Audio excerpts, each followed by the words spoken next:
Desculpe o ventilador, é porque faz calor em São Paulo e por isso eu também tô sem óculos. Faz calor em São Paulo. Você já terminou uma prova de história e pensou: não, beleza, eu decorei tudo o que o professor falou, eu marquei as questões certas, mas eu não entendi nada do que isso quer dizer. Se isso aconteceu com você, fica tranquilo, fica tranquila, não significa que você é ruim em história. E nem que o professor ou a professora seja ruim. Hoje eu quero falar pra você, explicar pra você o que a escola não consegue explicar a história. E por que isso muda completamente a forma que a gente entende essa matéria. Eu sou o professor Maicon, licenciado em História, e vamos conversar um pouquinho sobre isso. A primeira coisa que quase ninguém fala é que a escola tem limites. O professor tem pouco tempo, muitas turmas, muitas matérias, um conteúdo enorme para explicar e pouco tempo. Então a história acaba sendo organizada em datas, nomes importantes e eventos principais. Não porque esse é o melhor jeito de dar aula, mas é porque é o jeito possível dentro da escola. Um exemplo simples é a mesma coisa de você querer explicar um filme em 10 minutos. Por mais que você assista 2, 3 vezes o filme, 4 até mesmo, vai ficar faltando muita coisa importante para ser dita. E é por isso que na escola a história aparenta ser apenas um conjunto de pergunta, resposta correta, nota alta, passou de ano e repete. Mas na história de verdade, nem sempre tem uma única resposta correta. Existem interpretações. Por exemplo, pergunto para vocês, por que aconteceu a Primeira Guerra Mundial? Ah, professor, foi por causa do assassinato do príncipe Ferdinando. Que daí ocorreu uma revolta. Eu falo para vocês, não foi apenas isso foi apenas a ponta do iceberg. Teve muitas questões econômicas, políticas, de aliança, de grupo, guerras internas, civis, conflitos tecnológicos. Mas não dá tempo de explicar isso numa escola. Outra coisa que a escola quase nunca explica para vocês é que a história muda.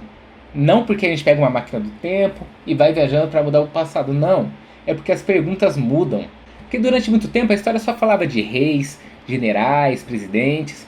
Hoje as perguntas mudaram. Mudaram para como que era a vida das mulheres, como as crianças se divertiam, como que era a escravidão no Brasil.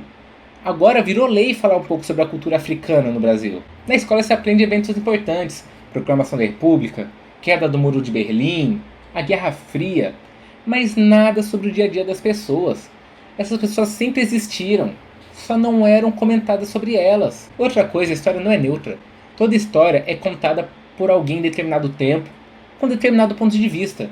Não quer dizer que isso é mentira. Quer dizer que a gente precisa começar a perguntar: quem que escreveu isso? Por que escreveu isso? Qual foi o contexto?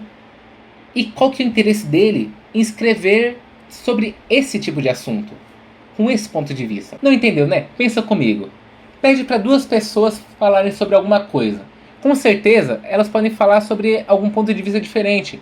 Por exemplo, fala da política, a situação atual.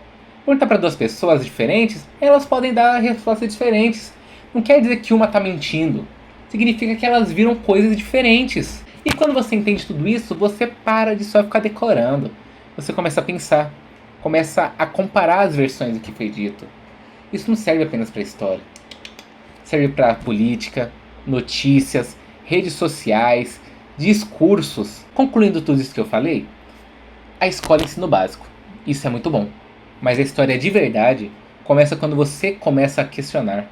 Quando você entende que o passado é muito complexo e construído por muitas vozes, muitas ideologias e muitos pensamentos e interpretações. E é isso que a gente vai fazer aqui.